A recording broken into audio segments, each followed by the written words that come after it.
everybody, and welcome to the first installment of the Fight or Flight series of Think About It Thursday. I am Coach K, your certified clinical sexologist, aka life, love, and intimacy coach, bringing you a new topic every single week of this series for Think About It Thursday, Fight or Flight. Now, before we dive into this topic, I want to remind you that you should subscribe to the page, turn on those notifications so you never miss a single week, and make sure that if there is ever a topic that you want to hear about, that you drop it down in the comments. And why not? Give me a like if you like the video. I always like to hear from you guys. So, as you saw from the introduction, this Fight or Flight series, I'll have just a couple different scenarios that I've seen posted in different groups that I'm in, and then we will kind of talk about fight or flight, why it happens. One of the biggest things that I have seen is women asking, why do men leave after a child is born? Now, there's this thing going around on the internet where this one guy responded something to the effect of, and I'm not quoting verbatim, once they have the child, basically they only wanted the child, they did not want to be with the woman, and so they just leave. You're just the baby mama and they have the kid. While that may be the case in some scenarios, I want to give you all a different perspective of why some men choose to not stay around after a child is born. And then I'll also say this, it's not always the man that leaves. Sometimes it is the mom that leaves. She also has a fight or flight response mechanism built in. So let's talk about it. Why does the family dynamic change once a child is introduced into the picture? Let's talk about fight. Most times when a woman gets pregnant, there's already a small change that's going to happen in the dynamic of a family. Some people plan to have children, and so they mentally prepare themselves for what could be coming along. And those people usually will go into the fight mechanism. The fight is when the child comes or throughout the pregnancy, they're willing to make different compromises and sacrifices around what is necessary to change in their environment to accommodate this new bundle of joy that's coming in. That could be taking some parenting classes, for mom, taking some birthing classes, which, by the way, you can absolutely give me a call because I am your doula. So even getting a doula, having a midwife, creating a birthing plan that involves mom and dad. This is not just a one-way street. Remember that, unless it is. Preparing a nursery, having baby showers, reading books. So when we talk about the fight mechanism, when someone finds out they're pregnant and they didn't plan it, but they're excited about it, they also may start to prepare. And that's a part of the fight. That means that when mom is getting a little cranky because the hormones are kind of kicking in, or she's uncomfortable because we're at month 8.5 and we're just can't get comfortable at all. We have these different cravings, and everybody wants to stay in it because the relationship is worth more than just walking away. And so we read up on ways to make things better. We get a counselor involved or a coach such as myself involved to help with the communication. Those are some of the fight mechanisms that are put into place when introducing new life into the situation.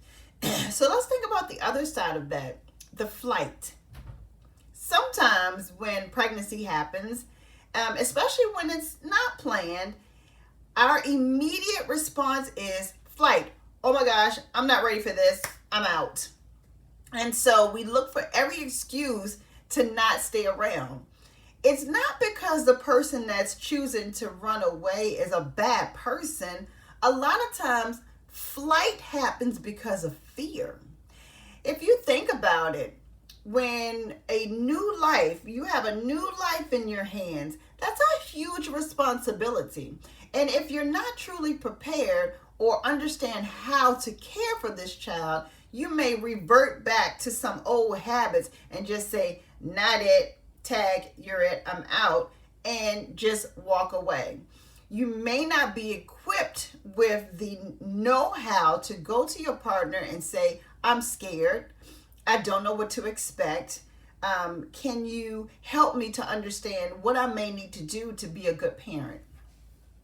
It also could have been if that person was brought up in an environment that was not the best for them, they may not feel like they're going to be a great parent to their child. And so instead of staying and fighting, they choose to just flight off and leave. And so that flight causes turmoil within the relationship. And so that other party, the pregnant person or the person that's left behind, whomever, they feel like they themselves have been abandoned. In reality, yes, that person has been abandoned. What was happening is the person that ran was abandoning the situation as a whole. That's not an excuse that I'm giving anyone. I'm just giving you a different perspective to look at versus just deeming that person as horrible. Let's try to understand exactly why that person chose to run. That doesn't mean go and bash them and why did you do this? And you just left. And, maybe tend to your child. Make sure that our child is okay, that we want our child to be brought into a positive environment. But when you have enough time and you have kind of calmed yourself a little bit, ask the person that left, can you explain to me, why did you run? What is your fear? What can we do together to help you be comfortable with raising our child? Honestly, if it was an unplanned pregnancy, that person may feel trapped at that point. Well, if you're the person that is flighting or running, I want you to understand that having a child does not trap you into anything. Your only responsibility is to ensure that you're the best parent that you can be for the child. If that means that you're better not being with the other parent, then so be it. That's when co-parenting comes into play. That's for another video, of course. But when we think about fight or flight, we usually have those two responses. So when we're introducing a new life into a relationship, pay attention to both parties. Make sure that we understand each other's needs.